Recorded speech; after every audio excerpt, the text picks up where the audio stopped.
ఆనంద భైరవి గారు శరణ్యకు పోసిన అమ్మవారిని శాంతింప చేయాలని పంతులు గారు చెప్పిన విధంగా అఖండ దీపాన్ని వెలిగించి బోనాన్ని తన తలపై పెట్టుకొని ఎర్ర చీర కట్టుకొని కాళ్ళకి పసుపు రాసుకొని దీక్ష చేయటానికి అఖండ దీపాన్ని నైవేద్యంగా అమ్మవారికి సమర్పించడానికి తన ఇంటి నుంచి బయలుదేరుతూ ఉంటారు. అలా బయలుదేరుతున్న ఆనంద భైరవితో పాటు లీలావతి, దర్శన్, రోహిత్ అందరూ కలిసి అమ్మవారి గుడికి వస్తూ ఉంటారు. బోనం ఎత్తుకొని ఇంటి నుండి బయలుదేరిన ఆనంద భైరవి వాళ్ళని పైనుంచి అనన్య చూస్తూ కన్నింగా ఒక నవ్వు నవ్వుతూ ఉంటుంది. తర్వాత తన ఫోన్ తీసి వెంటనే రౌడీలకు ఫోన్ చేసి, ఇక్కడ ఆనంద భైరవి ఇంటి నుండి ఆల్రెడీ స్టార్ట్ అయిపోయింది, ఇంకా మీ పని జాగ్రత్తగా చేయండి అని అనన్య ఆ రౌడీలతోటి చెప్తూ ఉంటే అటువైపు నుంచి ఆ రౌడీలు కూడా ఇక్కడి నుంచి ఒక్క అడుగు అంటే ఒక్క అడుగు కూడా వెయ్యకుండా చేస్తాం మేడం అని అనన్యకి చెప్పి కాల్ కట్ చేస్తారు. తర్వాత కొన్ని గాజు పెంకుల్ని తీసుకొని ముగ్గురు రౌడీలు కలిసి ఆనంద భైరవి గారు ఎటువైపుగా వస్తారో ఆ వైపుగా మొత్తం గాజు పెంకులు ఆ దారి నిండా వేసి అక్కడి నుంచి వెళ్ళిపోతారు. మరోవైపు ఆనంద భైరవి వాళ్ళు గుడి దగ్గరికి వచ్చే సమయంలో దూరం నుంచి దర్శన్, రోహిత్ ఇద్దరు కూడా ఆ కింద పడి ఉన్న గాజు పెంకుల్ని చూసి ఒక్కసారిగా షాక్ అవుతారు. ఎలాగైనా అమ్మ వాటి మించి నడిస్తే అమ్మ కాళ్ళకి దెబ్బలు తగులుతాయి, ఎలాగైనా వాటిని తీసేయాలని వెంటనే రోహిత్, దర్శన్ ఆనంద భైరవి దగ్గర నుంచి దూరంగా వచ్చి అక్కడ పడి ఉన్న గాజు పెంకుల్ని ఏరుతూ ఉంటారు. ఇంతలోపు ఆనంద భైరవి నడుచుకుంటూ దర్శన్, రోహితుల వైపుకి దగ్గరగా వస్తూ ఉంటుంది.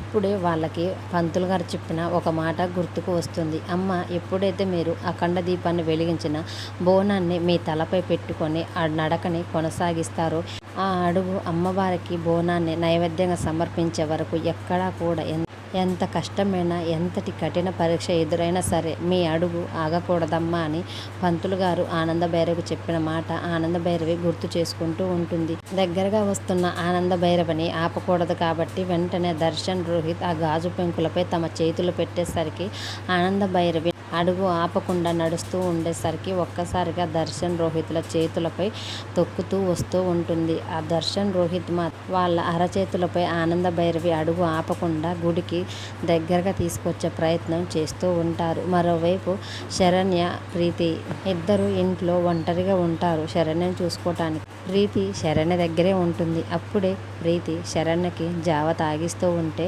అనన్య, సౌమ్య, కాంచన ముగ్గురు కలిసి ఫ్లవర్ వాజ్ని కింద పడేసరికి ఒక్కసారిగా పెద్ద శబ్దం వస్తుంది. ఏంటా అని శరణ్య, ప్రీతి చూసేలోపు వెంటనే ప్రీతి, నువ్వు రెస్ట్ తీసుకో శరణ్య, ఆ శబ్దం ఏంటో నేను వెళ్ళి చూసేస్తానని చెప్పేసరికి శరణ్య సరే అని పడుకుంటుంది. ఈలోపు ప్రీతి సౌండ్ ఎక్కడ వచ్చిందో అని ఆ రూమ్కి వెళ్ళి చూసే లోపల సౌమ్య, కాంచన, అనన్య ముగ్గురు కలిసి ప్రీతి వెళ్ళిన రూమ్ని లాక్ చేస్తారు. లాక్ వేసిన సౌండ్ ప్రీతి వినటంతో ఎవరు డోర్ తెరవండి అని అంటూ ఉన్నా కానీ వాళ్ళు డోర్ తెరవకుండా వెంటనే అనన్య రౌడీలకు ఫోన్ చేసి, మీరు ఇంటికి వచ్చేయండి, ఇంట్లో ఎవరూ లేరు, ఇక్కడ శరణ్య పని ఇప్పుడు చెప్పాలి అని, మీరు తొందరగా రండి అని చెప్పి కాల్ కట్ చేస్తుంది. తర్వాత శరణ్య ఈ రోజుతో నీ చాప్టర్ క్లోజ్ అని నవ్వుకుంటూ ఉంటుంది. మరి శరణ్యని కాపాడటానికి ఎవరు వస్తారు అనేది కఠినమైన పరీక్ష ఎదుర్కొని ఆనంద భైరవి అమ్మవారికి బోనాన్ని సమర్పించి శరణ్యకు పోసిన అమ్మవారిని శాంతింపజేస్తుంది అనేది అప్కమింగ్ ఎపిసోడ్లో చూద్దాం. వీడియో నచ్చితే ప్లీజ్ లైక్ చేసి మన ఛానల్ని సబ్స్క్రైబ్ చేసుకోండి. Thanks for watching.